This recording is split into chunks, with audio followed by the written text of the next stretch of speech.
Oi pessoal, o meu momento aqui vai ser breve. Hoje eu gostaria de disponibilizar para vocês um dos documentários mais importantes de toda a plataforma do YouTube, chamado O Preço da Ignorância. Esse documentário foi produzido pela Brasil Paralelo em 2017, já faz 5 anos.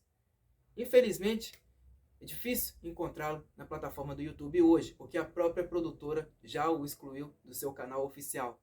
Mas, graças a uma pesquisa que eu fiz, consegui encontrar este vídeo através de um outro produtor de conteúdo aqui na plataforma e agora eu estou repassando para todos vocês.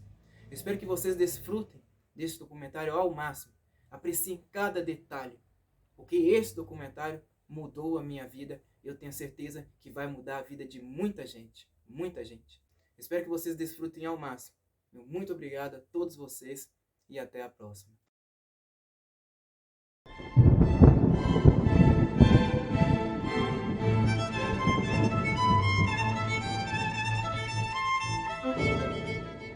E quais foram as ideias que tanto mudaram o mundo no século XX? Que ideias nos trouxeram até aqui?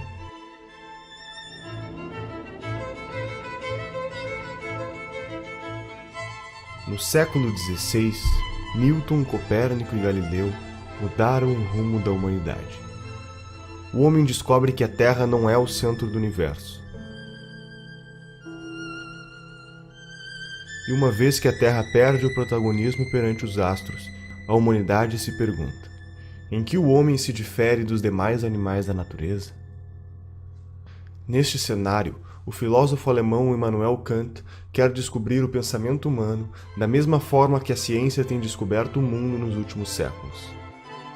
Ao escrever o livro Crítica da Razão Prática, Kant afirma que o mundo só é conhecível por meio da ação do homem e jamais do seu pensamento puro. Friedrich Hegel, influenciado pelo pensamento de Kant, propõe que além do homem só poder conhecer o mundo por meio de suas ações, quando cogita agir, cria um simulador dentro de si que testa o resultado das opções que pode tomar. Imagine que um homem está em uma ilha no meio do oceano. Ele não sabe qual é a temperatura da água. Intelectualmente, ele pode imaginar que a água está fria ou está quente, mas só saberá a realidade quando de fato entrar nela. Neste conflito mental de diferentes ideias sobre qual é a temperatura da água, o homem tira conclusões dos riscos e benefícios de entrar ou não no oceano, chegando a uma conclusão que lhe parece a ação ideal. Todo este pensamento dá base para a teoria chamada dialética histórica, onde o ser humano cria uma tese e em seguida uma antítese, e como consequência deste conflito entre as duas, conclui uma síntese. Segundo Hegel, a história se moveria com esta linearidade da dialética histórica. Hegel teve um aluno chamado Ludwig Feuerbach, defensor da ideia de que neste processo de dialética histórica, o homem criou Deus, como uma forma de se autoconhecer. Aqui, terminamos de completar toda a base que será utilizada para que um alemão chamado Karl Marx desenvolva o pensamento que mudará o mundo para sempre.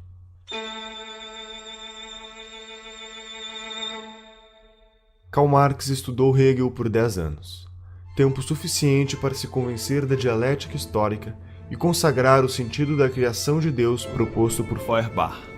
Marx afirma que a dialética proposta por Hegel, que de fato moveria o mundo, é a luta de classes. Aristocráticos contra plebeus, senhores feudais contra camponeses, burgueses contra proletários. Portanto, o próximo estágio seria a revolução do proletariado, como síntese da desalienação das massas. O trabalho de Karl Marx alcançou os ouvidos de um senhor chamado Moses Hess, que o apresentou para Friedrich Engels para que juntos publicassem um manifesto comunista, alertando os proletários de que eles deveriam se rebelar e protagonizar uma revolução que iria destruir o que Marx tinha dado o nome de capitalismo, com o objetivo de chegar na utopia do ápice da humanidade. Marx e Engels fundaram diversos movimentos comunistas nacionais e internacionais, que serviam para cooptar operários, formar sindicatos e organizar greves por meio da propagação da consciência revolucionária.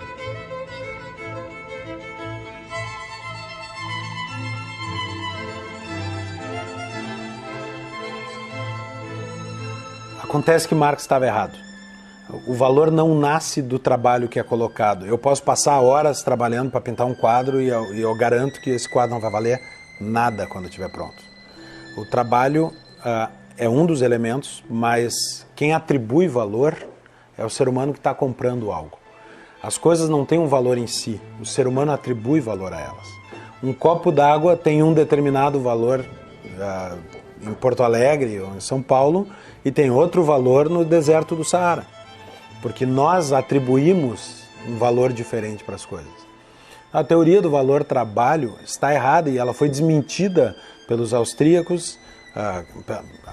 Começou na escola austríaca com Karl Menger a demonstração de que essa ideia de valor trabalho é economicamente falsa. E sendo economicamente falsa, todo o resto do marxismo que está sustentado nessa ideia deveria ter caído por terra. E por que é que não caiu por terra? Porque aos marxistas, talvez não a Marx, mas aos marxistas pouco interessa a verdade científica do que disse Marx. Interessa mais a teoria da revolução, que derivou de um erro. Agora o pessoal pensa que o movimento comunista se define por uma ideologia. Né? Eu digo que vocês estão loucos. Nasceram ontem, não estudaram nada, absolutamente nada. O movimento comunista já trocou de ideologia 1 bilhão de vezes. Né? Se você ver, Karl Marx começa dizendo que o movimento socialista é a expressão do interesse objetivo do proletariado. Passados 100 e poucos anos, o teórico novo do movimento comunista, Ernesto Laclau, diz o seguinte: a propaganda do partido cria a classe social que ele em seguida vai representar. Eu digo, é teoria inversa, mas ela continua com o mesmo nome, continua sendo marxismo. Isto é próprio do pensamento dialético, converter-se no seu contrário quantas vezes for necessário. O comunismo não é uma ideologia de maneira alguma, o comunismo é uma cultura. É quando suas ideias florescem entre os jovens russos e o que parecia apenas uma ideologia transforma-se no que será o maior genocídio da história da existência humana. Vladimir Lenin tinha 17 anos quando seu irmão tenta explodir a carroça do czar russo, Alexandre III, como forma de protesto de um grupo terrorista do qual ele fazia parte. Seu irmão falha e é condenado à morte. A partir deste momento, Lenin intensifica sua vida política por meio dos estudos de direito até que conhece a obra de Marx e Engels, nos livros Manifesto Comunista e O Capital. Lenin foi se tornando cada vez mais radical e, nos meados da Primeira Guerra Mundial, entende que é a oportunidade perfeita para antecipar a Revolução Proletária por meio da revolta armada. Em outubro de 1917, Lenin cria o primeiro país comunista da história.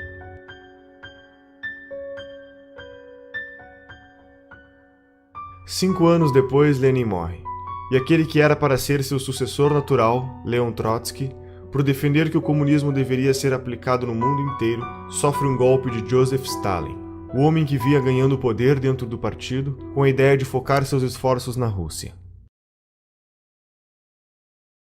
Stalin só desocupará o governo depois de 30 anos, deixando para trás mais de 20 milhões de pessoas mortas. Essas consequências são fruto da mentalidade revolucionária, que vislumbra uma utopia teórica, e por se tratar de uma ideia sobre um futuro idealizado, não pode ser submetido a nenhum crivo de moralidade ou razão do presente e muito menos do passado. O comunismo sempre renegou a natureza humana, usando teorias supostamente científicas para embasar a busca de um novo homem. O extermínio humano se justificava na busca de uma sociedade apenas de homens evoluídos. A famosa utopia comunista.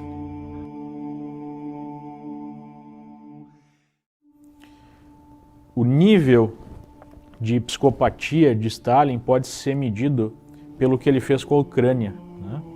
Entre 32 e 33, o país que fazia parte, então, da União Soviética foi cercado. A produção de soja, a produção agrícola do país foi exportada e ele simplesmente matou de fome 6 milhões de ucranianos, num episódio conhecido na história como Holodomor, né, que foi negado por muito tempo, mas hoje é uma verdade inquestionável. Né? Imagine o grau de psicopatia para você matar 1/3 de um país de fome, né? Só para manter o controle sobre esse país. Alguns marxistas, à parte da União Soviética, observaram os acontecimentos e acusaram Stalin de não estar realizando a ditadura do proletariado que fora prometida, mas apenas uma ditadura do Estado cruel e sanguinária. Em nenhum lugar do mundo aconteceu a revolta do proletariado. A revolta do proletariado é uma fantasia. A União Soviética não tinha proletariado quando se deu a Revolução de 17. A Revolução de 17 aconteceu por uma elite intelectualizada que era tudo menos classe trabalhadora. As informações que chegavam era de que, eles abriram mão da liberdade, mas eles têm acesso a tudo. E quando a União Soviética caiu de podre, não teve uma invasão, não teve tsunami, não teve terremoto, porque o socialismo, ele captura as consciências, e aquelas que ele não consegue capturar, ele esmaga, ele mata. E a grande massa, né, não tinha acesso a nada. O cara levava 10 anos juntando dinheiro.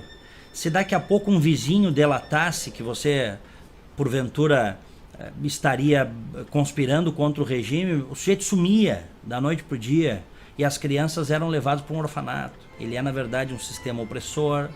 O socialismo, o comunismo é um sistema arcaico, violento, assassino, né? E que, sobretudo, impede as pessoas de exercerem um direito fundamental, que é a liberdade, né? Os dois direitos principais do indivíduo, do ser humano, é a vida e a liberdade. O socialismo, o comunismo suprime isso. Obviamente que a visão stalinista já tinha dado frutos. Nós tínhamos na China já a mesma forma de governo através da ação do Mao Tse-tung, que talvez matou mais pessoas do que o próprio Stalin, né? Dependendo aí da fonte histórica, a gente fala de 40 a 80 milhões de mortos só na China. Ou seja, o vírus stalinista já tinha se disseminado. As subdivisões do pensamento comunista começam a ganhar força. O grande erro de todos os sovietólogos americanos durante 60 anos foi acreditar que o movimento comunista era um braço da União Soviética, quando não é. A União Soviética é um órgão dentro do movimento comunista internacional.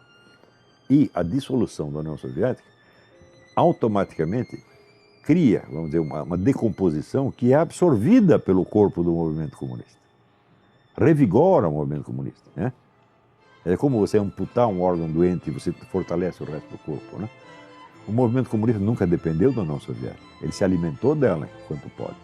Basicamente, a coisa é essa. A União Soviética foi um órgão do movimento comunista e não o movimento comunista. Por que os caras estudavam assim? É muito simples. Quem estudava isso? Os sovietólogos eram funcionários do governo americano. Eles não eram funcionários de um partido, né? De um movimento internacional, como os comunistas. Então, eles olhavam tudo do ponto de vista do conflito entre estados. Não é isso? Então, tem o Morgenthau, na época, a teoria do Morgenthau é a seguinte: os agentes fundamentais da política internacional são estados. Não são. O movimento comunista é muito maior do que um estado. Enquanto na União Soviética, a Revolução Russa seguia o radicalismo da revolta armada bolchevique, outras correntes foram ganhando força ao reforçar que o comunismo poderia ser implementado gradativamente, por meios menos radicais. Foi o caso da Sociedade Fabiana, fundada por Hilbert Bland e George Bernard Shaw. Caracterizado pelo pragmatismo, eles acreditavam em um processo progressivo, que chamasse menos a atenção frente aos seus inimigos políticos, atuando por meio de medidas socialistas disfarçadas.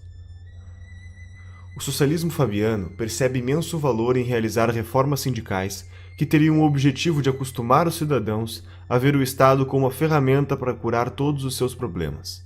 A igualdade idealizada se daria pelo governo, defendendo a saúde pública, o ensino gratuito e os princípios da justiça social, medidas que seriam pagas pela taxação progressiva do Estado sobre a sociedade. O crescimento gradual do Estado era inevitável e acabaria centralizando todas as decisões. Enquanto isso, na Alemanha, Karl Kautsky e Eduard Bernstein criam o Partido Socialista Alemão, entendendo que a social-democracia era o melhor meio para o comunismo. A social-democracia aponta a ação política como sendo mais eficiente do que a ação econômica, propondo assim a sobrevivência de um capitalismo debilitado. Como consequência, o Estado seria o agente da suposta transformação e libertação dos trabalhadores submissos a proprietários dos meios de produção, adicionando outras causas ao conceito de liberdade estabelecido na época: a liberdade de não ser discriminado e de não ser vítima de desigualdade econômica ou sociocultural. Enquanto isso, na Itália, um menino que vinha de família pobre e teve sua visão de mundo moldada por suas dificuldades financeiras, tornou-se jornalista e publicou suas teorias políticas em jornais de esquerda, tornando-se um dos líderes do Partido Comunista Italiano. Seu nome era Antonio Gramsci, e com 31 anos de idade, acaba sendo preso e condenado a 20 anos de prisão pela política italiana do regime Mussolini. Na cadeia escreve os 32 cadernos do cárcere. E estas reflexões iriam ecoar no mundo ao descrever como o Estado usa as instituições culturais para conservar o poder. Dentre as várias formas de processo transformador da sociedade em socialismo, a teoria do Gramsci é talvez a que melhor se aplica ao que tem acontecido no mundo e no Brasil. Porque o socialismo, o comunismo, o marxismo perdeu em tudo. Ele só não perdeu na cultura, né? Na cultura, ele é hegemonicamente vitorioso. E o Antônio Gramsci ensinava o seguinte: nós temos que tomar o poder mediante infiltração, ocupação de espaço, revolução cultural. Então, infiltrando aqui, infiltrando ali, ocupando espaço, eles ocuparam o Estado inteiro e eles viraram o estamento burocrático. Porque ele criou metodologias para que o socialismo, o comunismo predomine culturalmente na sociedade e não por meio das armas, da força. E há décadas tem grupos que tentam fazer isso no Brasil, implantar isso no Brasil.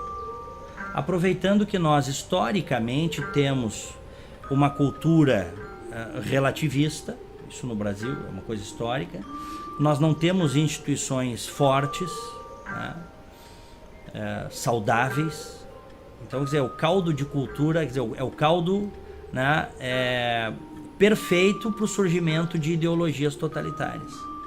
E elas vêm vindo. E elas chegaram lá, essa ideologia totalitária chegou no Brasil.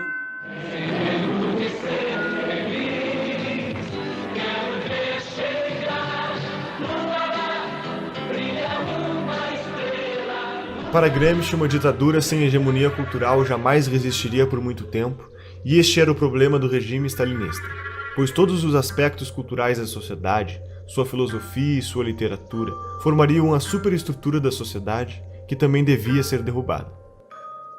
Gramsci propõe que, através do controle do sistema educacional, das instituições religiosas e dos meios de comunicação, seria possível reconstruir, criar e reproduzir uma hegemonia cultural comunista.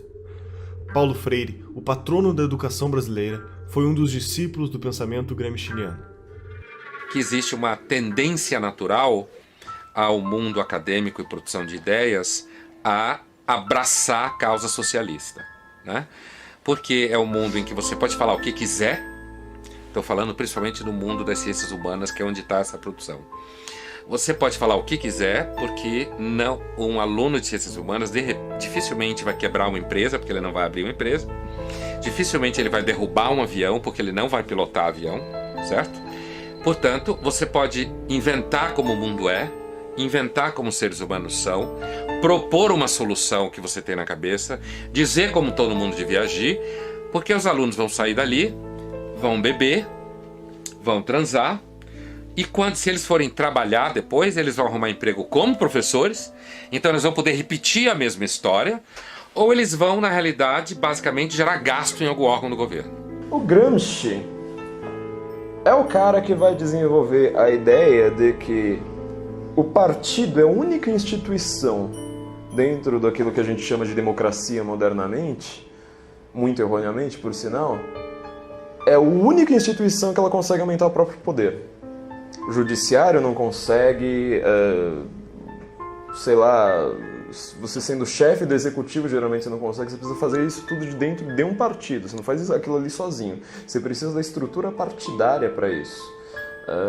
Mesmo que você ganhe mais eleições, por exemplo, você tem aqui seus cupinchas dentro do legislativo, se cada um é de um partido, vocês podem se entender ali intelectualmente, mas vocês não conseguem aumentar o poder de vocês, a não ser no próprio partido. Então o Gramsci fala assim, não quero mais essa revolução, revolução tá brega, revolução não pega mais. Então é uma confusão que muita gente faz, né? Ser revolucionário e ser gramscista, não, uma coisa ou outra, são linhas opostas. Gramsci vai lá e fala assim, olha, não tem mais revolução, isso aí não pega mais, vamos criar a revolução de dentro de um partido. Então você vai transformando tudo, Igreja Católica, mídia, sei lá mais o que, em órgãos do partido. Para isso funcionar, a primeira coisa que precisa ficar clara, isso é uma coisa que também confunde todo mundo, é que essas pessoas não têm que ser necessariamente filiadas a um partido.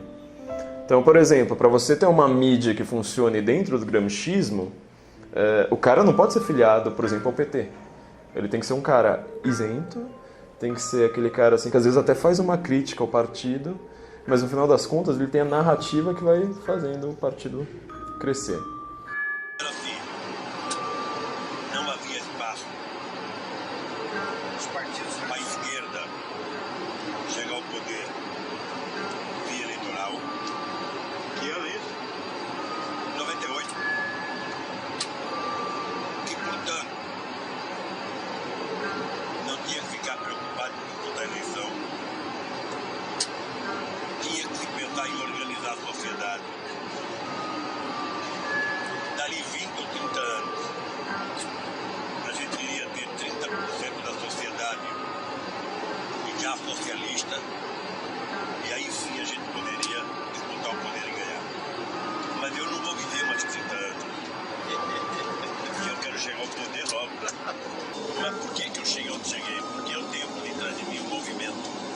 Eu tenho por detrás de mim uma grande parte dos estudantes do PT, a CUT, a base da Igreja Católica. O único país do mundo em que Gramsci ele foi funcional foi o Brasil. O objetivo de Gramsci era transformar o partido condutor dessa revolução silenciosa, vamos colocar assim, como um imperativo categórico da sociedade. Ele fazia até uma comparação com Maquiavel, né? Nós teríamos então o partido como o novo príncipe, o novo sujeito que não pode, sujeito histórico que não pode ser questionado. Do ponto de vista moral, para a moral gramsciana, qualquer coisa que é a favor do partido é algo correto. Qualquer coisa contra o partido é algo errado. E nós vemos isso lá no Brasil durante a defesa, né, dos sujeitos, dos petistas que saquearam o país.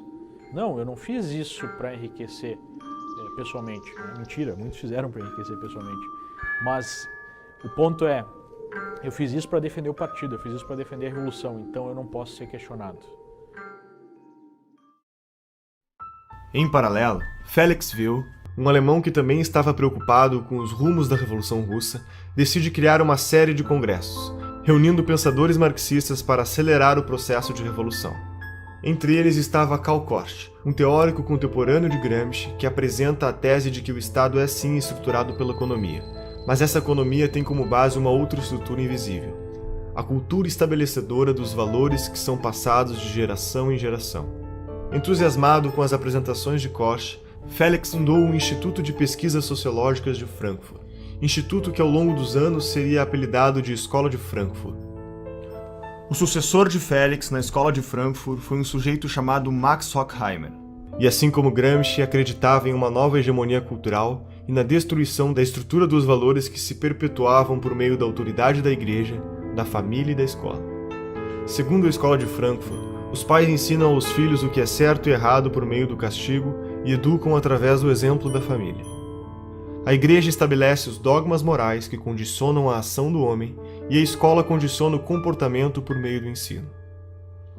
Para a Escola de Frankfurt, se tratava de um ciclo vicioso que deveria ser atacado e destruído.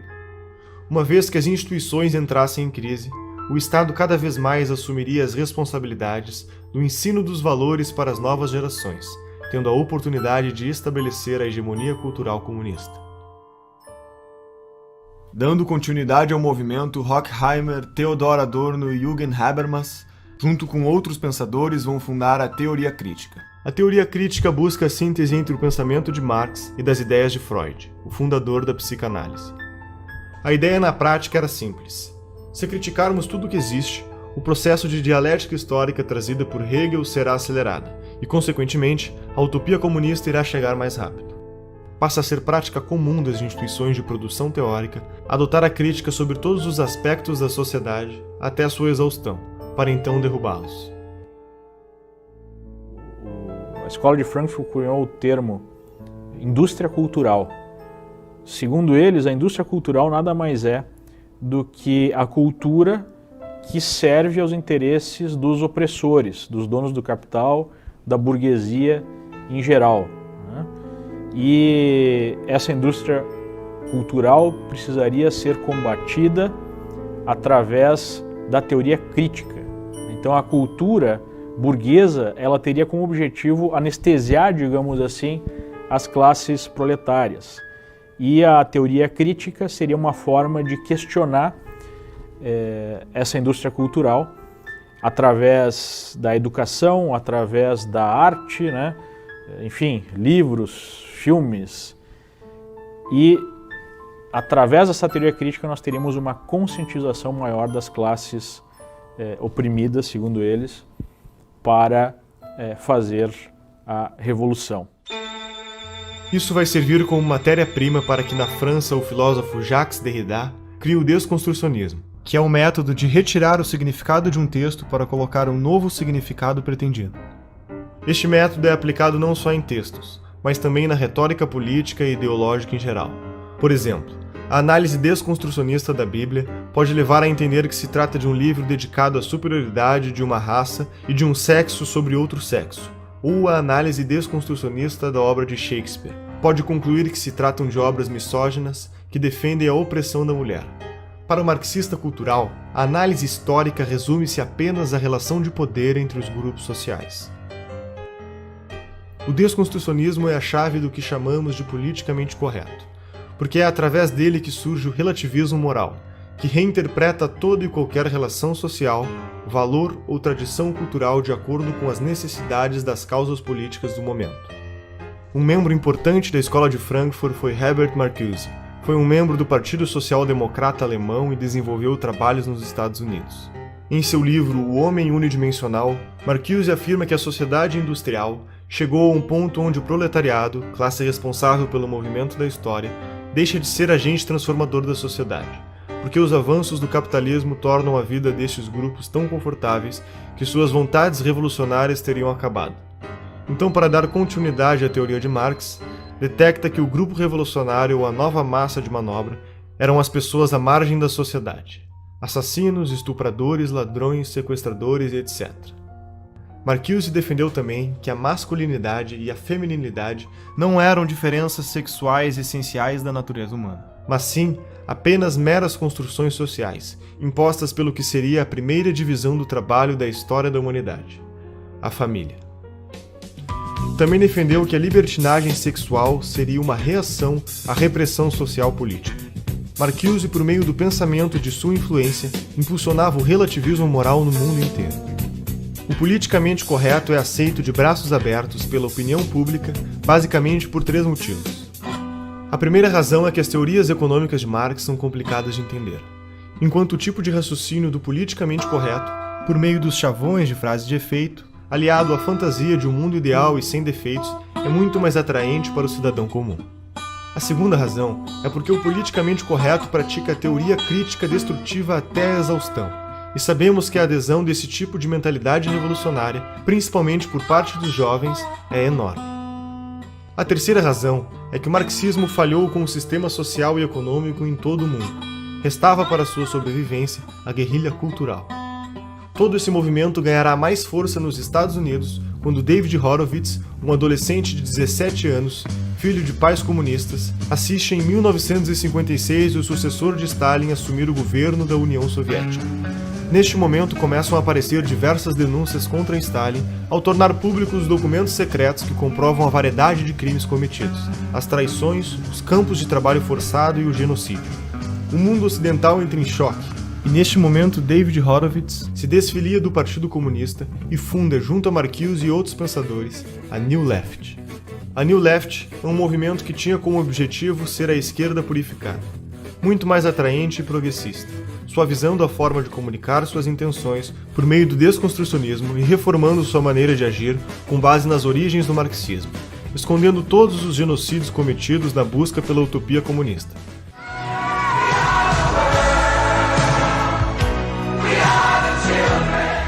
Começava um novo processo de reciclagem da comunicação comunista. Abraçando a contracultura dos anos 60, o movimento hippie, a libertação das drogas, a libertinagem sexual e o aborto, trabalhando com slogans simples e publicitários, como "Faça amor, não faça guerra". Em 1970, Horowitz é apresentado para o líder do movimento Panteras Negras, Huey Newton, quando começa a arrecadar recursos financeiros para este movimento. David pede para sua amiga Betty Van Pater para se juntar a ela e cuidar das contas bancárias destes fundos. O corpo de Betty é encontrado boiando na Baía de São Francisco. David investiga a morte de Betty e a polícia informalmente aponta o assassino como um dos Panteras Negras. Entretanto, a polícia não prendeu o suspeito. Seus amigos da New Left, que se manifestavam em defesa das mulheres, também o ignoraram. Desconcertado, Horowitz escreve um artigo para o jornal New York Times sobre o caso, e no dia da publicação recebe a notícia de que havia acontecido uma falha e seu artigo não foi impresso. Incapaz de explicar a morte de sua amiga, David entra em uma crise existencial perante a sua ideologia marxista. Horowitz foi afastado da New Left por seus companheiros, que consideraram traição o fato do mesmo sugerir que o assassinato havia sido realizado por um membro dos Panteras Negras. Uma década depois, após este fato, David volta a escrever e denuncia como funciona o sistema de guerra política em que participou e ajudou a criar, tornando-se um defensor declarado do conservadorismo. Ever since I came into the right and observed the political scene from a different vantage, it's always impressed me that whenever I see or usually see a conservative and a leftist or a progressive or a Democrat and a Republican squaring off, it's something like Godzilla versus Bambi. They call us racists, sexists, homophobes, imperialists, and we call them liberals. What are these people liberal about except hard drugs and sex and spending other people's money?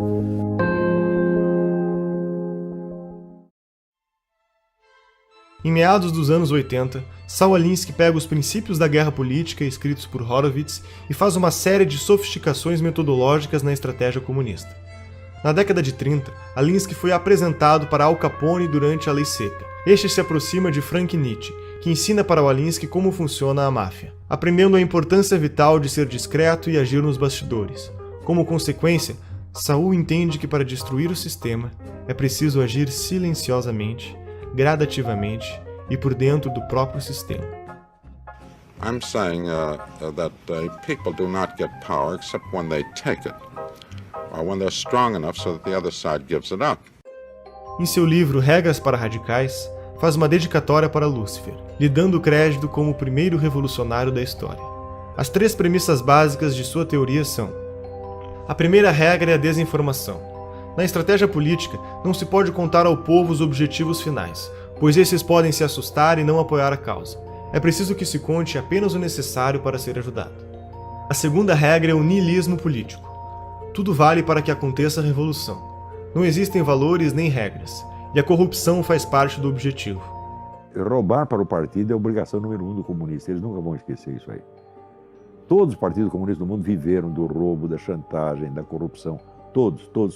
Como é que Stalin subiu na hierarquia do partido? Assaltando o trem. A terceira regra fundamental é a destruição do oponente. Em um debate, não devemos vencer o argumento do oponente, e sim aniquilá-lo da vida pública.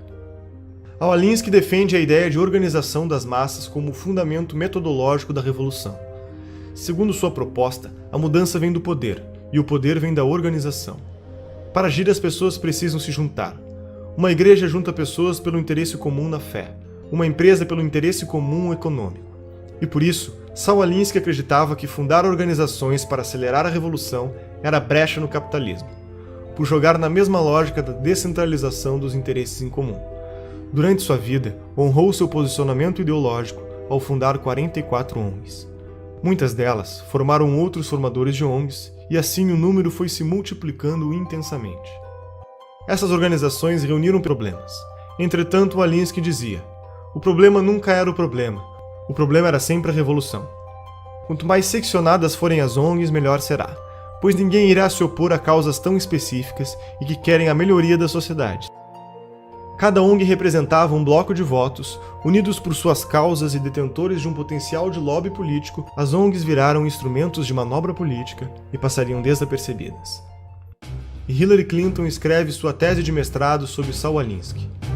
Barack Obama também foi aluno de uma de suas ONGs e, posteriormente, advogado de defesa frente aos escândalos de corrupção envolvendo uma ONG criada por Alinsky. Hoje, no Brasil, existem mais de 200 mil ONGs que recebem dinheiro do governo federal. Entre 1999 e 2006, mais de 15 bilhões de reais foram entregues a essas organizações. Em 1959, quando Fidel Castro anunciou para o mundo que sua revolução era comunista e passou a ser apoiado por Moscou e a União Soviética, criou um programa de financiamento de grupos de guerrilha na América Latina. Este ativismo da Revolução Comunista encontrou forte eco no Brasil, levando à formação de diversos grupos de orientação comunista, que culminou com a tomada do poder pelos militares em 64. A partir daí, a esquerda passa a ter como principal objetivo a derrubada do regime militar. Além das mudanças educacionais que estavam em curso no Brasil, decorrentes do programa da Pedagogia do Oprimido, que foi implementado pelo patrono da educação brasileira, Paulo Freire, nos anos 70 surge o caloroso debate universitário a respeito do futuro do comunismo no Brasil. Neste debate, os social-democratas fabianos concluem que os mortos na revolta armada servirão de mártir para endossar a Revolução Cultural. O movimento foi facilitado pelos próprios militares, que consideravam mais importante combater a esquerda armada, enquanto davam espaço à esquerda cultural. Então, quer dizer, o governo militar não entendia nada do que estava se passando. O que os comunistas estavam fazendo, eles estavam perseguindo os comunistas lá no meio do mato e os comunistas tomando as escolas. Você vê, dois sinais de estupidez do governo militar. Primeiro, criou a sindicalização obrigatória dos jornalistas. Quem fez a campanha sindical? O Partido Comunista. Como é que eu sei? Eu estava lá e eu ajudei. Então o partido sindicalizou todo mundo e já fichou todo mundo. Então, ao fim da campanha de sindicalização, o partido tinha, quer dizer, o cadastro total dos jornalistas do país, sabendo quais poderiam ser colaboradores, quais não, etc, etc. Nos anos seguintes, em todos os sindicatos de jornalistas do país, quem mandava? O Partido Comunista. Frequentemente apresentando duas chapas. Temos eleição, campanha eleitoral, e as duas chapas eram comunistas. Segundo erro, a tal da educação moral e cívica. Porque eles não queriam fazer um negócio anticomunista, então eles falaram, não vamos falar contra ninguém, nós vamos fazer uma propaganda positiva, o patriotismo. Então lançaram a educação moral e cívica, tornando obrigatório em todas as escolas. Quem ocupou as cátedras de educação moral e cívica? Os comunistas. Os excessos da repressão do regime militar, em meados da década de 70, em conjunto com o esgotamento de seu modelo econômico no início da década de 80, levaram a um longo movimento de redemocratização, culminando com a eleição de Tancredo Neves em 1985, que morreu antes de ocupar o cargo, assumindo seu vice, José Sarney. A Constituição de 88 marca a forte influência do socialismo no meio político e cultural brasileiro. Os militares realmente decidiram ceder tudo, eles não sabiam mais o que fazer. Nem dava para saber. Depois de você ficar no poder 20 anos, tendo um Congresso que está lá só para carimbar os seus decretos, ou seja, você matou a política. Segundo, eles mataram toda a liderança direitista, acabaram com a direita ideológica. Por quê? Porque eles tinham a mentalidade tecnocrática, ainda a herança do positivismo. Você sabe que Augusto Comte era contra a política. Ele achava que as questões têm que ser resolvidas por técnicos e cientistas, sem, vamos dizer, o debate ideológico. E os milicos acreditavam nisso, porque eram positivistas desde o tempo do Império. Sobrou essa mentalidade positivista na cabeça de pessoas que nem sabem quem é Augusto Comte. Né? Você pega todos esses generais, quantos leram Augusto Comte? Nenhum, mas sobrou. Isso, né? Com essa mentalidade tecnocrática positivista, eles achavam que tinha que reprimir toda a atividade política e transformaram os políticos em simples office boys. Ora, enquanto isso, a esquerda estava se organizando, se fortalecendo e entrando num autoexame muito profundo. Os debates que eles tiveram em 64, 65, a respeito dos seus próprios erros históricos, etc., foi uma coisa muito séria. Então, a esquerda estava se organizando e se fortalecendo ideologicamente, culturalmente, estrategicamente, enquanto o governo, os gênios, os golberis, desmantelavam ideologicamente a direita. Então, quando os milicos largaram a rapadura, quem pegou a rapadura? A única força política que existia, que era a esquerda. E veio já com duas caras, como é próprio. Por que você acha que marxista, comunista, estuda dialética? Dialética é a arte de você pensar duas coisas ao mesmo tempo, nunca uma só. Então, quando se cria, por exemplo, o PT e PSDB, já foi com essa ideia. O Lula sintetizou isto há muitos anos atrás, quando ele disse: eu e o José Serra inauguramos uma nova modalidade de política. Qual é a nova modalidade de política? Nós dividimos o território, você governa um pouco, eu governo um pouco, mas é sempre nós. E isso está em vigor até hoje. Quem foi o grande vencedor das últimas eleições? O PT caiu, quem subiu? PSDB. Ou seja, ainda continuamos, a velha divisão de território continua em vigor. Em 1990, na América Latina, o petista e líder sindical Luiz Inácio Lula da Silva e o ditador Fidel Castro fundam o Foro de São Paulo, uma organização que reúne todos os governantes comunistas do continente da América Latina. Com mais de uma centena de partidos e várias organizações criminosas ligadas ao narcotráfico, como as Farc e o MIR chileno, no decorrer de suas reuniões feitas ao longo de 26 anos de existência, estratégias e planos de ação para expandir a revolução. O Foro de São Paulo é a organização que articula a estratégia internacional socialista. Em 1994, o Partido Social Democrata Brasileiro elege Fernando Henrique Cardoso como presidente, que começará um amplo programa de incentivo às políticas estatais. O processo fabiano se deu com sucesso ao longo dos 8 anos do governo FHC que precederam a era lulopetista e o governo Dilma.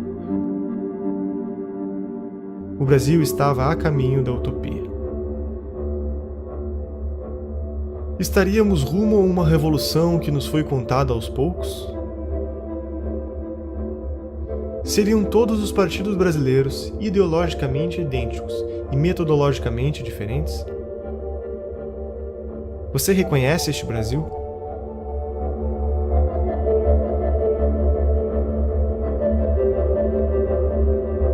O sistema é o nome que damos a um conjunto de elementos que formam um todo organizado. Qual o sistema que vivemos no Brasil? Você já pensou em como se organiza esse sistema e quem está no comando?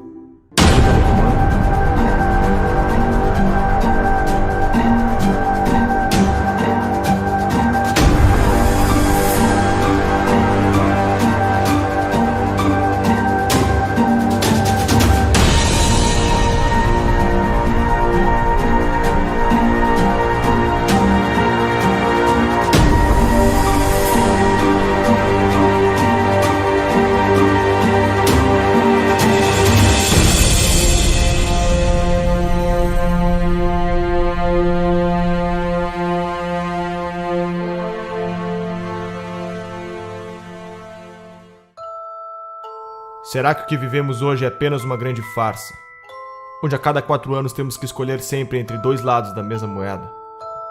Estaria todo o sistema político infectado com o mesmo vírus? A história da nova democracia brasileira se confunde com o crescimento dessas ideologias de esquerda. Pois os mesmos protagonistas que pautavam por esses ideais foram os que fundaram a nossa Constituição de 88, e são hoje os que estão à frente dos grandes partidos políticos no Brasil. Poder é fazer com que você seja obedecido, exercer sua autoridade por meio da influência ou da força. Existem 3 formas de exercer o poder em uma sociedade: o poder político-militar, o poder econômico e o poder intelectual. O que Marx propunha? O que os marxistas, qual é o sonho dourado do marxista? Não é que não haja dominação, é inverter a classe dominante e a classe dominada. E para isso é preciso tomar o Estado por dentro. Espero que não tenha passado do point of no return, do estado de coisas além do qual é impossível voltar. Quando mais de 50% da população depende, inclusive economicamente, do Estado, quem votará para reduzir o Estado? Quando o Estado alcança um determinado ponto de grandeza, de tamanho, de custo, começa a se tornar inviável trazê-lo de volta a um tamanho razoável. E é por isso a força também da esquerda por um Estado cada vez maior, ainda que isso seja sustentável. Após a morte de Stalin, principalmente nos partidos comunistas em países democráticos, apostaram que a revolução se daria pela tomada dos espaços nos meios de propagação da mensagem, ou seja, pela conquista do poder intelectual. Conforme Gramsci, todos devem ser socialistas sem que se deem conta. Para se conquistar o poder, deve-se primeiramente conquistar as mentes e os corações das pessoas.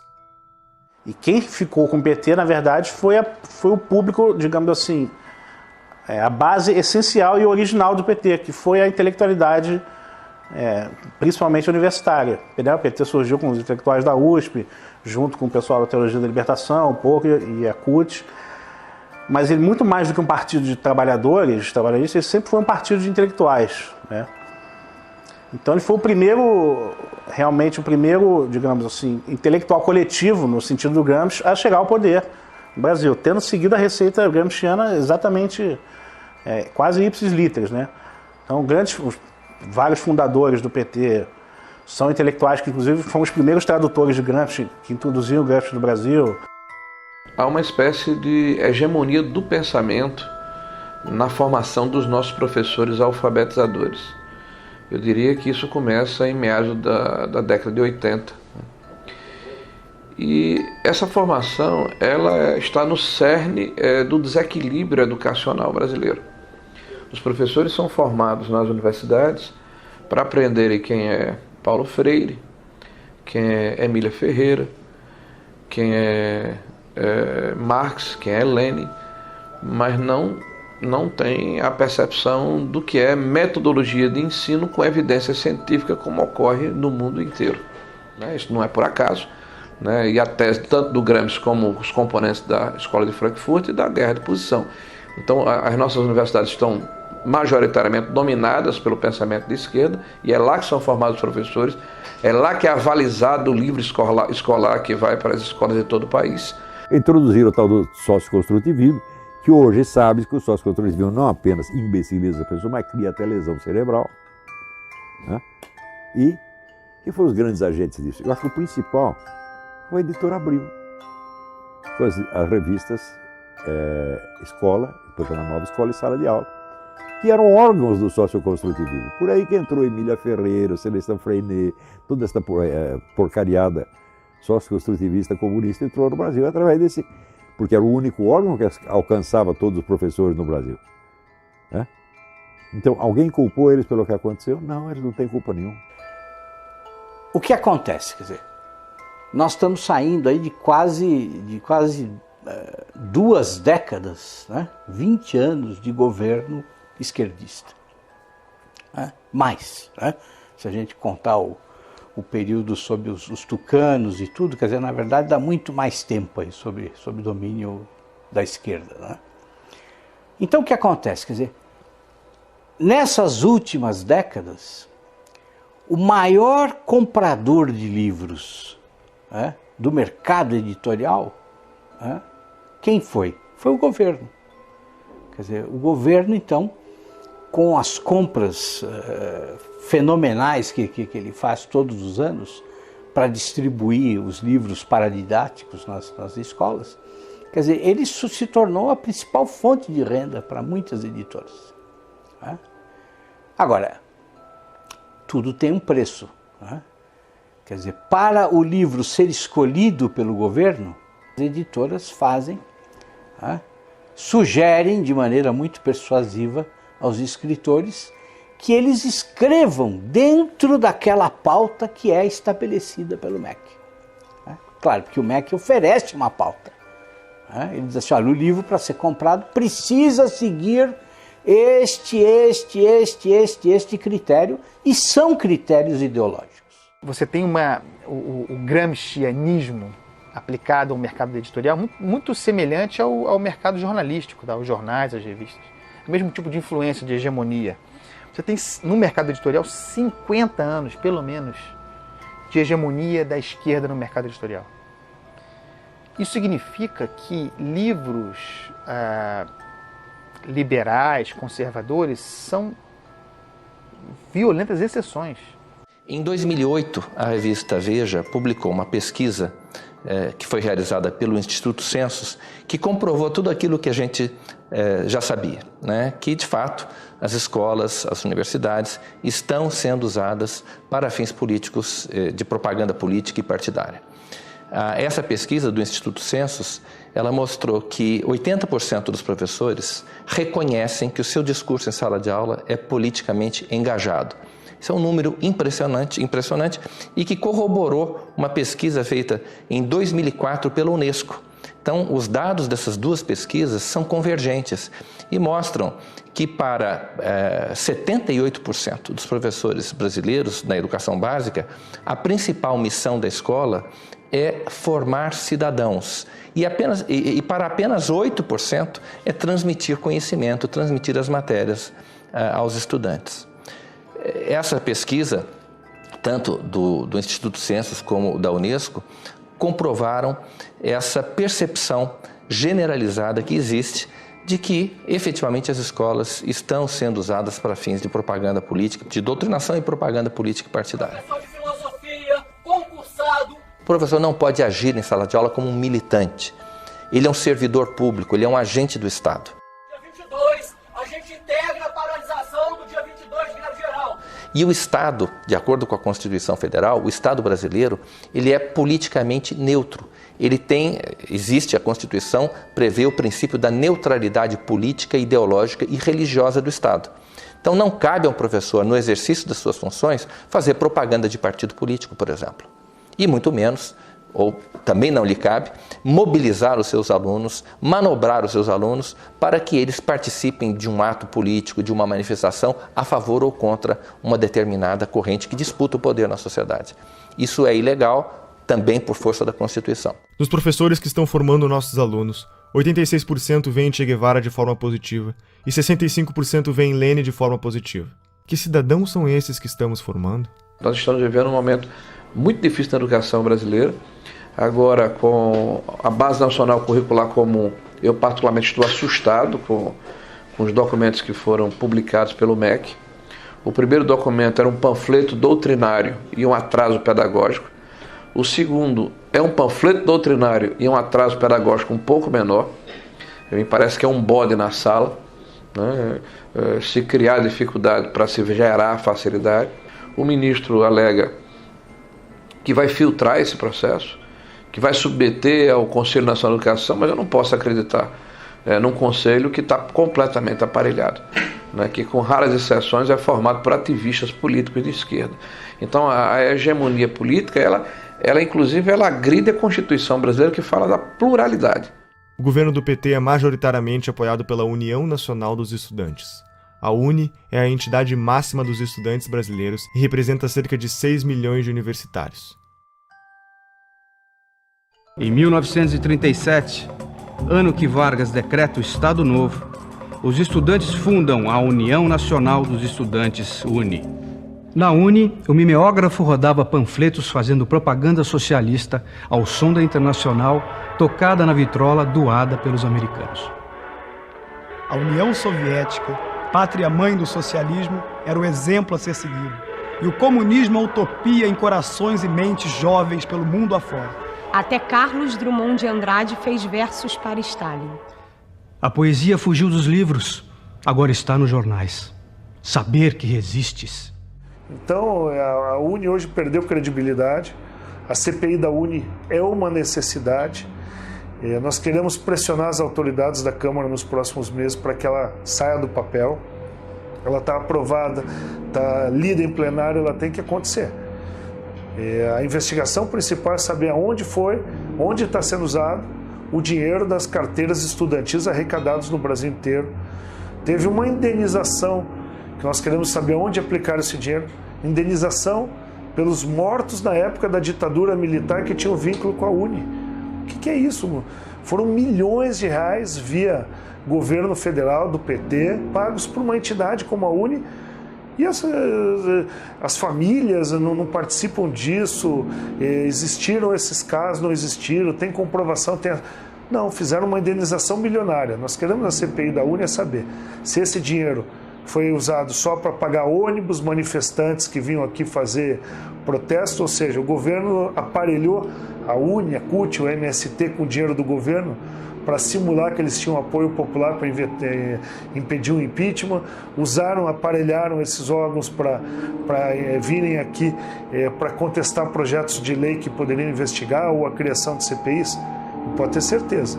Meu feeling é que uma CPI da UNE põe mais gente na cadeia. O movimento estudantil, ele é um movimento autoritário, totalitário, truculento, violento, e ele não... Eu cheguei a escrever isso outro dia numa coluna na Folha. Você encontra mais debate em igreja evangélica do que na universidade. A universidade não tem nenhuma liberdade de debate. Não há nenhuma possibilidade de você levantar qualquer posição contrária ao conjunto de professores que administram aquele espaço, certo? E, assim, há uma piora no sentido de que há mais jovens que chegam com um discurso fechado, identificado com a esquerda, já na universidade. E quando eles chegam na universidade, então, se você estiver falando assim de um curso de humanas, onde tem várias disciplinas de humanas, eu diria que 80% ou 90% do conteúdo dado em sala de aula será de esquerda.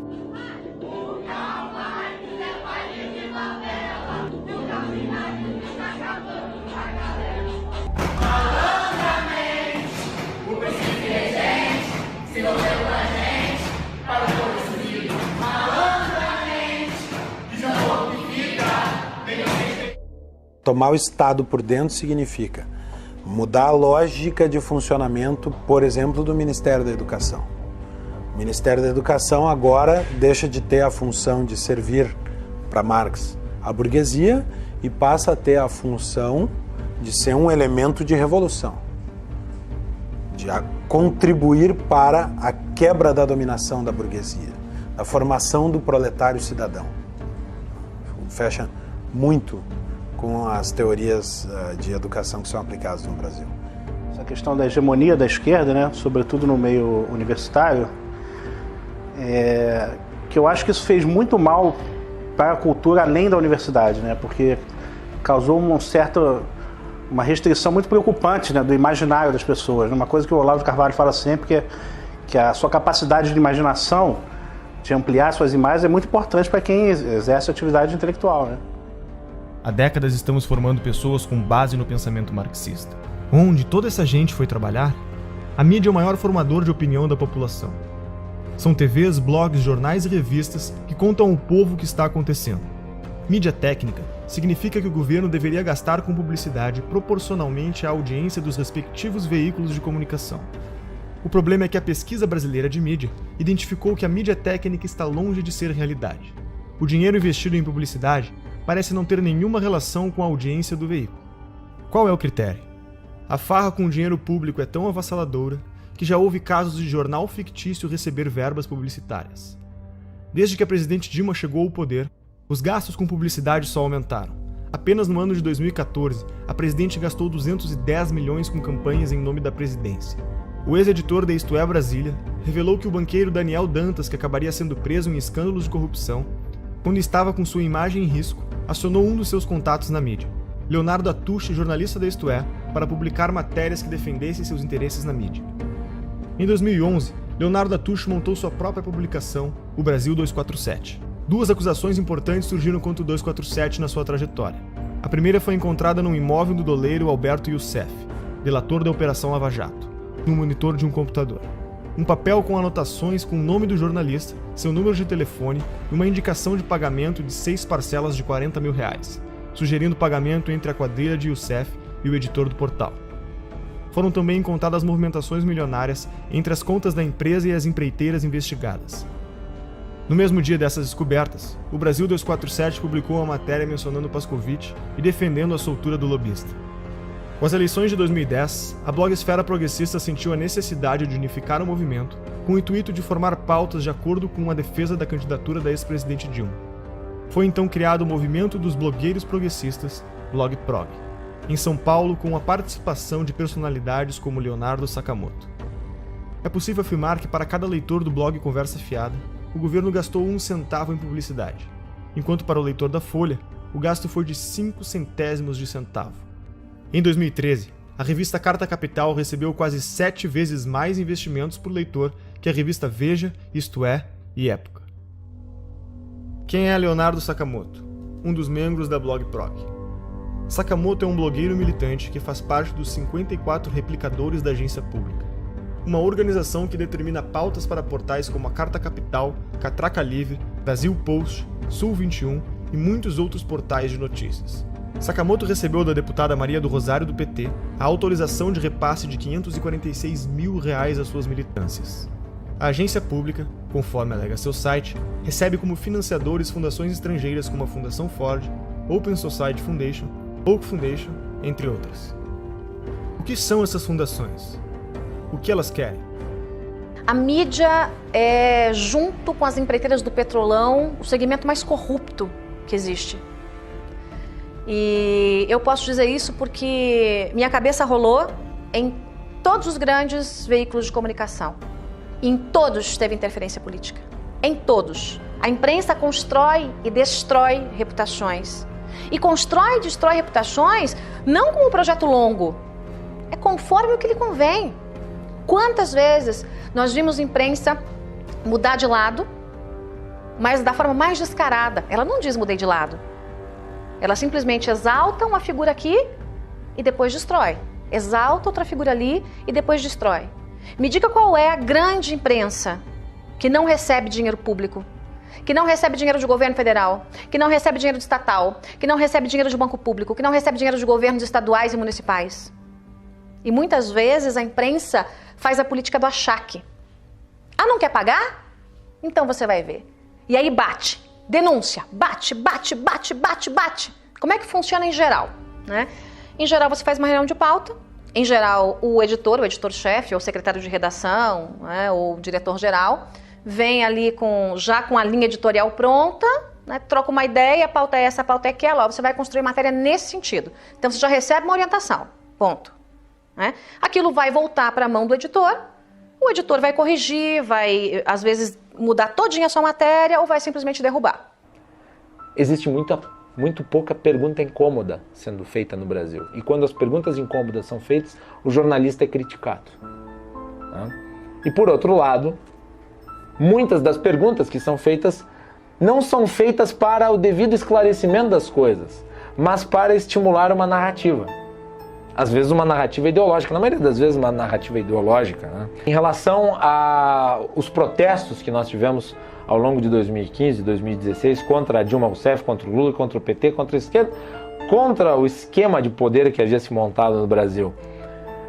A tentativa da imprensa era de vender a tese que estava sendo criada, né, nos grupos acadêmicos, nos centros partidários, nos diretórios de partido, de que na verdade se tratava de um bando de raivosos fascistas que queriam a volta dos militares para o poder.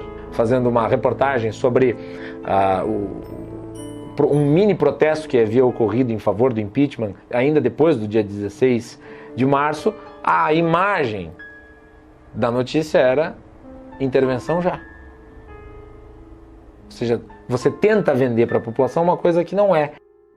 Isso se reflete na cultura. A Lei Federal do Incentivo à Cultura, número 8.313, conhecida como Lei Rouanet, foi criada durante o governo Collor e é o principal mecanismo de financiamento e incentivo à cultura do país. As empresas podem investir até 4% do valor de seu imposto de renda, recebendo o valor em forma de desconto e patrocinando projetos culturais. O Ministério da Cultura deve aprovar o projeto, para então o responsável poder captar o dinheiro. Já parou para pensar quem escolhe os projetos que são selecionados? E que projetos são esses? O grande problema são os editais. Nos editais existe uma comissão que vai julgar os projetos submetidos, né? Então, quais são os critérios da comissão? Aí tem lá uma série de critérios teóricos que eles têm que seguir, né? Mas na prática, a questão ideológica vai sempre prevalecer. Por quê? Porque a maioria das pessoas que participa do julgamento de editais são pessoas de esquerda. E não é só de esquerda socialista mesmo, entendeu? Não é esquerda...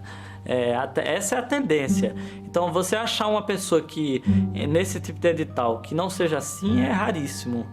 Você me perguntar quem faz parte de julgamento de edital e que não é socialista, eu não vou saber dizer. E olha que eu conheço muitas pessoas, né? Então, o critério ideológico vai sempre prevalecer. Então, por exemplo, no meu caso, você quer fazer um filme sobre Olavo de Carvalho.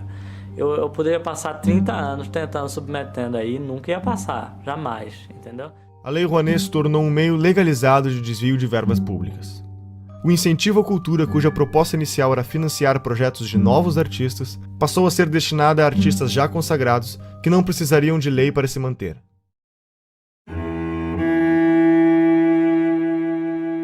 Foi justamente na gestão do Gil que começou essa deformidade da Lei Rouanet. A Lei Rouanet já existia, mas essa coisa de beneficiar artista consagrado, artista tipo Ivete Sangalo, pessoas já com nome, já com anos de carreira, isso foi na gestão do Gil. Olha, a gente está para abrir aqui a CPI da Lei Rouanet, exatamente para chamar artistas que receberam dinheiro sem precisar da Lei Rouanet. Então, o que fica suspeito, para não dizer comprovado, é que a Lei Rouanet serviu para comprar essa classe artística. Dificilmente você vê um ator se posicionando contra o PT. Regina Duarte começou a bater duro, tomou uma geladeira na Globo. E diversos outros ou nada falam ou apoiam. Por exemplo, Luan Santana recebeu 4,5 milhões da Lei Rouanet. Será que ele precisa mesmo desse incentivo do governo para colocar diante dos seus shows? Será que um ingresso ali, que com certeza não é menos do que R$100 para um show dele, será que o ingresso do show dele já não é suficiente para ele se manter? E assim eles vão conseguindo comprar toda a classe artística. E traz muita gente a reboque. Quando o cantor fala alguma coisa, os seguidores dele, que são fanáticos por ele, adoram a música dele, adoram o trabalho dele no cinema e etc., eles não tendem a se confrontar com essa pessoa. Então é muito interessante para o governo ter essas pessoas ao seu lado. E aí já emenda no artista, já emenda logo intelectual também, intelectuais, artistas, e vão trazendo eles para cá. Exemplo notório, Wagner Moura ficava aí no exterior denunciando o golpe. Chega a ser uma infantilidade hoje em dia ficar batendo nessa tecla do golpe. Mas eles ficam a todo momento batendo em cima disso até que vire verdade. Porque eles querem colocar nos livros das escolas que houve um golpe em 2016 contra uma presidente eleita democraticamente. Os sistemas totalitários que nós tivemos no século XX, eles tiveram como principais fontes do ódio era a raça, a classe e agora o apartheid intelectual. Se você não é de esquerda, você é burro. São todos os donos do poder, todos esses, Chico Buarque, Caetano Veloso, Gilberto Gil, todos septuagenários. Todos detiveram esse poder cultural durante esses 50 anos. Não é uma questão apenas de que eles têm um poder político em 13. Isso o empresário tem que entender. Eles foram coronéis do Brasil durante esses 50 anos. A cultura, você tem um cinema novo, você tem a Semana de 22, você tem a Tropicália, você tem todas essas manifestações de cultura de esquerda, cacete. Um dos exemplos do enviesamento dos projetos apresentados pela Lei Rouanet é o filme sobre José Dirceu, um dos petistas envolvidos com o Mensalão, para o qual foi aprovado 1,5 milhões de reais. O deputado do PSOL, Jean Willis, também vai virar documentário. Será financiado por 842 mil reais do dinheiro público. O filme do Lula foi financiado em 12 milhões de reais, por empresas que entre elas constavam Camargo Corrêa, OAS e Odebrecht. Esses são apenas alguns dos exemplos do destino dos mais de 15 bilhões de reais investidos pelo PT através da Lei Rouanet. Na prática, o que vemos é que o dinheiro segue a ideologia. Na 10ª Mostra do Cinema e Direitos Humanos, o conteúdo deveria ser relacionado com um dos seguintes temas: população LGBT, população negra, população em situação de rua, combate à tortura, enfrentamento da homofobia, mulheres, participação política, direitos humanos e outras minorias. A maior parte do dinheiro vem das estatais. A Petrobras gastou mais de 400 milhões de reais na última década para aprovar projetos como o Projeto Pai e Filho, que conta a história de um homem aprisionado e oprimido pelo poder do pai que procura enfrentá-lo para quebrar a hierarquia da família. Já o Projeto Joelma conta a história da inadequação da mulher nascida no corpo de um homem, rompendo aspectos da sexualidade e do gênero. O rapper MC Guimê, que fatura mais de 300 mil reais por mês, teve autorização de captar via Lei Rouanet mais de 500 mil reais para a produção de um DVD. Lua Santana conseguiu o aporte de 4,1 milhões de reais para cobrir sua turnê e Cláudia Leite aprovou a captação de 6 milhões de reais para fazer shows no litoral norte do Brasil.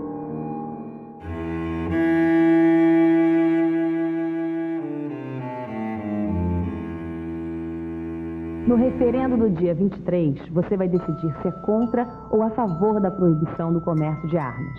Reagir com uma arma, muitas vezes, pode transformar a situação numa coisa muito pior. Existe hoje no país mais de 15 milhões de armas na mão de civis.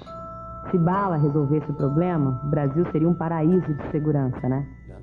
Olha, tinha artista que pedia o desarmamento, mas andava de carro blindado e seguranças armados até os dentes. Aí é muito cômodo, né?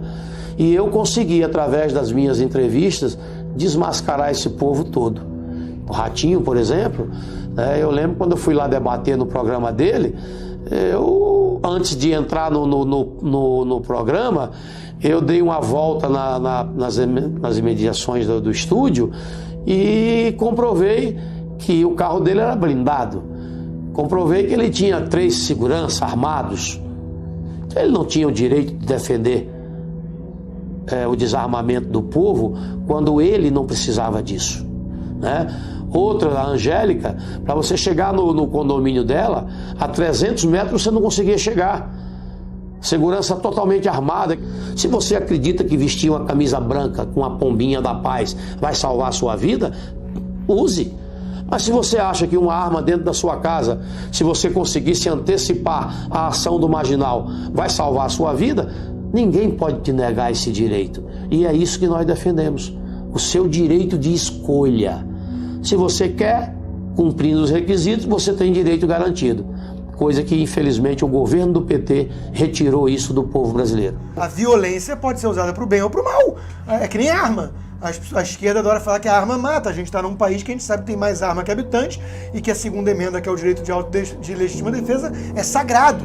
Quando a gente vê a discussão de desarmamento, de Obama e companhia, não tem nada perto com o modelo brasileiro. O acesso do bandido às armas já se dá na ilegalidade. Quem segue a regra foi eu. Fui eu que passei por um processo ultra mega burocrático de 5 dias úteis que você precisa esperar de background check aqui nos Estados Unidos. 5 dias úteis. Você vai lá, compra a tua arma, que aliás custa mais ou menos 1/4 do que custa no Brasil, 1/5. A arma no Brasil custa 4, 5 vezes mais caro.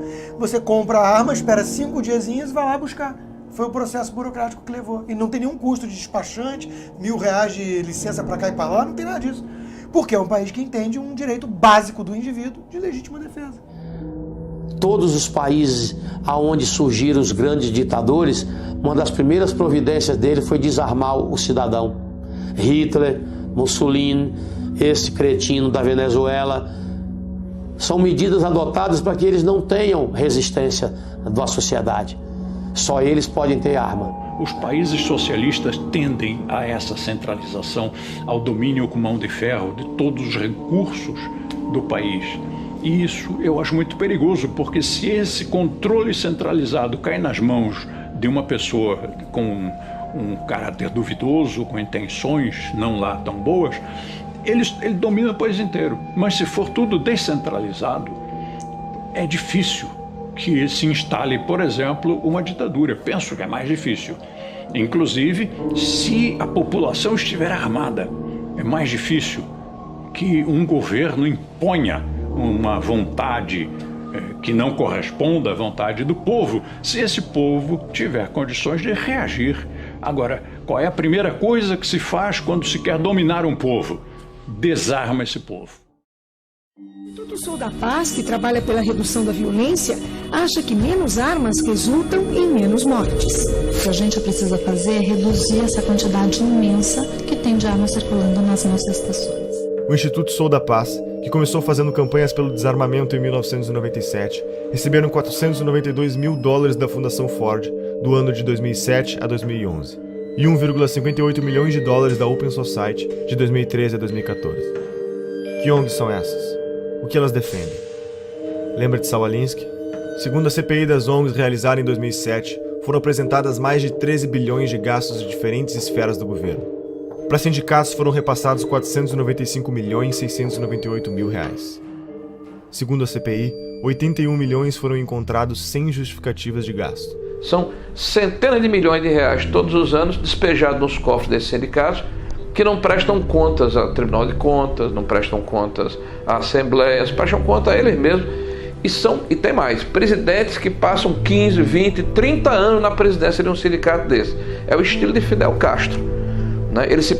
Eles cobram liberdade, democracia, alternância do poder, mas não praticam, porque eles são cretinos, porque eles são basofiadores, eles são pessoas que dizem, faça o que eu digo, não faça o que eu faço. Nilcea Freire foi a responsável por coordenar as operações da Ford Foundation no Brasil. Foi convidada por Lula para ser ministra da Secretaria de Políticas das Mulheres e também foi reitora da Universidade Estadual do Rio de Janeiro. Foram mais de 2 bilhões de reais investidos em ONGs com posicionamentos de esquerda.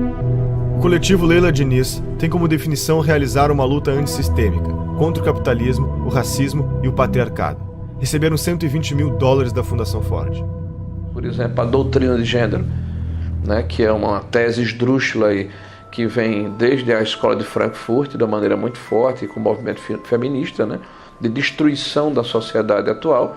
Né, isso é uma tese muito bonita, quando eles colocam assim, para dourar a pílula, mas o que está por trás disso é um ovo de serpente, é um cavalo de Troia. Né?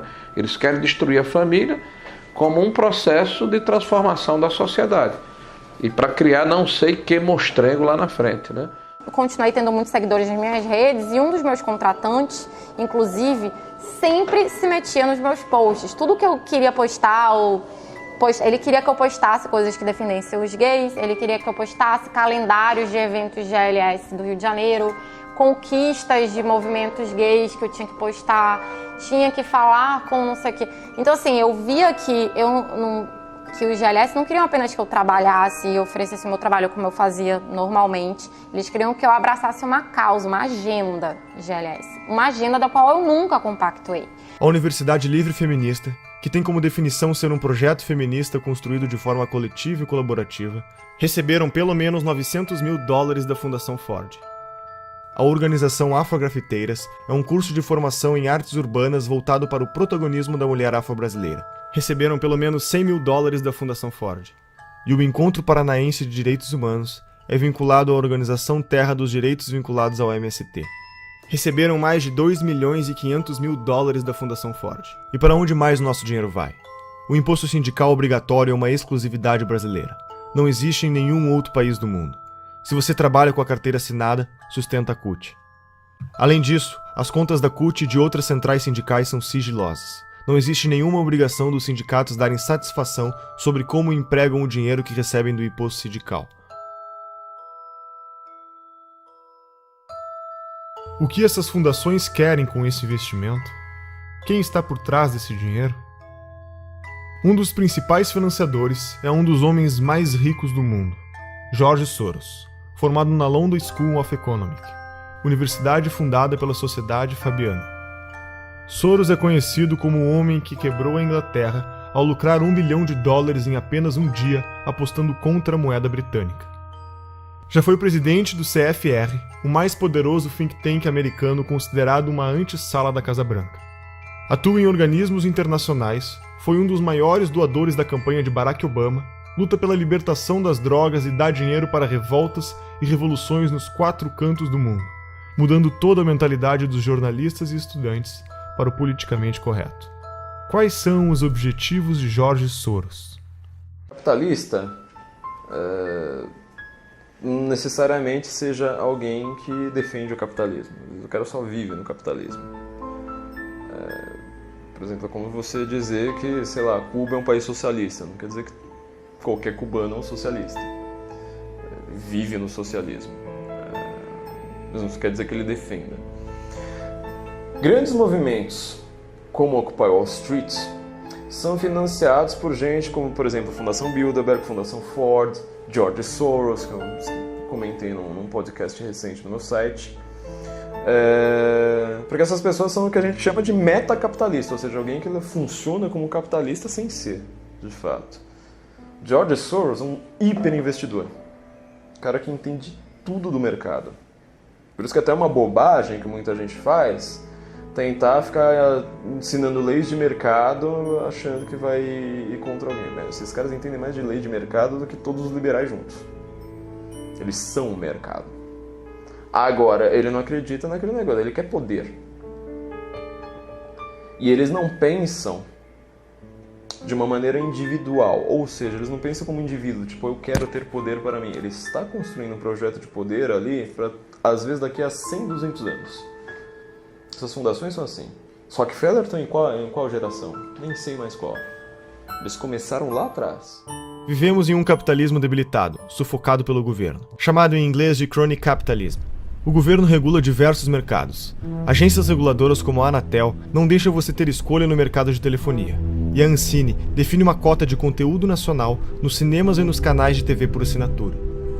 11 milhões de pessoas trabalham para o governo brasileiro. Eles são pagos com o dinheiro da arrecadação de impostos. Todos esses funcionários têm salários vitalícios e não podem ser demitidos sem justa causa. Os nossos 513 deputados federais podem ter até 25 assessores.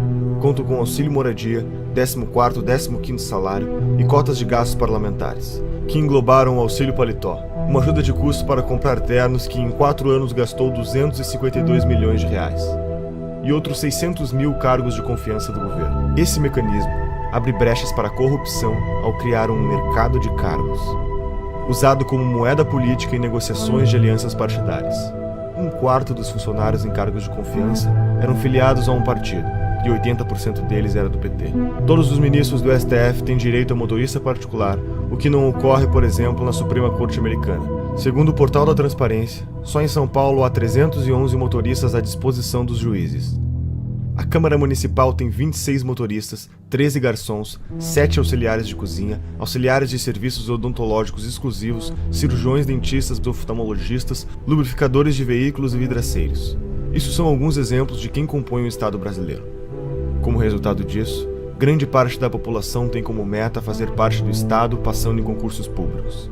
Os gastos do governo federal, estaduais e municipais com o funcionalismo público somam 12% do PIB, totalizam 255,3 bilhões do dinheiro do povo em 2015. Tudo isso para serviços com índices de insatisfação elevado no Brasil. Nos últimos 13 meses, nossos governantes gastaram 544 bilhões a mais do que arrecadamos, 10% do PIB brasileiro. As maiores empresas estatais, como a Petrobras, Caixa Econômica Federal e tantas outras, apresentam um prejuízo de 60 bilhões e escândalos de corrupção como o Petrolão, o escândalo dos Correios e outros tantos golpes citados pela Operação Lava Jato e pela história do Brasil. Acho que hoje em dia não resta a menor dúvida que a gente está numa atmosfera totalmente comunista. As pessoas são comunistas. O comunismo tem anticorpo porque eles têm uma dialética que não se sustenta, então eles vão trocando de preferências. Agora, tem coisas importantes para a gente realçar aí. Você vê que a Rússia, que está fantasiada de ortodoxa de direita, está criando o maior exército do mundo com a China. E dizem que essa aliança está por trás de todo esse Fórum de São Paulo. Que eles querem restituir a cortina de ferro com o Fórum de São Paulo. O Foro de São Paulo é a instituição que organiza a estratégia socialista na América Latina. Olha, a Internacional Comunista ela se reúne de tempos em tempos.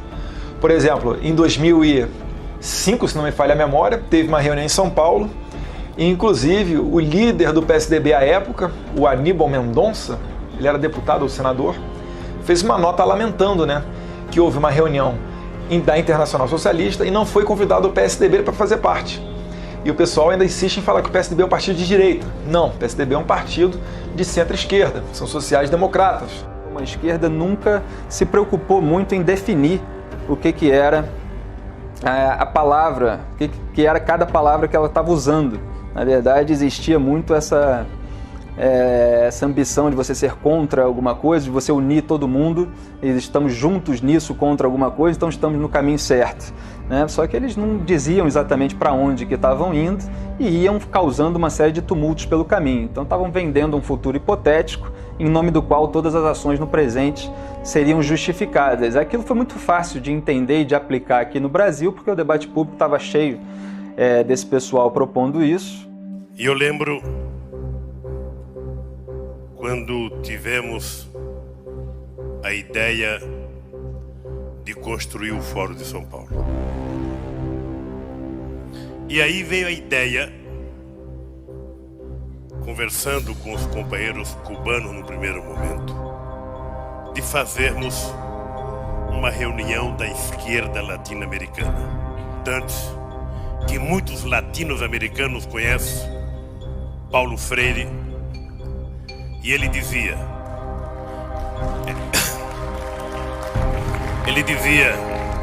juntar os diferentes para derrotar os antagônicos. E nós, que uma das forças políticas que mais contribuiu para que nós chegássemos a construir o que nós construímos, foram os companheiros do Partido Comunista Cubano, que sempre tiveram paciência e experiência de nos ajudar. Não, fala-se, eu não acredito nisso, mas eu quero colocar isso na entrevista, de uma aliança, de um eixo Chaves, Fidel e Lula. Ô Boris, você sabe que isso é no mínimo uma piada de mau gosto, claro. E eu te aconselho até não repetir isso no vídeo. Violou, 10 anos atrás, você podia prever, por exemplo, uma América Latina assim: Fidel, Chávez, Morales, Bachelet, Correa, quem mais? Todos de esquerda na América do Sul. Você podia prever que isso ia acontecer? Prever não, mas nós já lutávamos por isso e já trabalhávamos por isso, inclusive porque nós criamos o Fórum de São Paulo, que lutava para isso. Depois criamos ainda o Grupo de Marbella, que é o nome da cidade, do hotel onde nós fomos no Chile, que se reuniu. Todos depois foram eleitos presidente da República. Todos foram.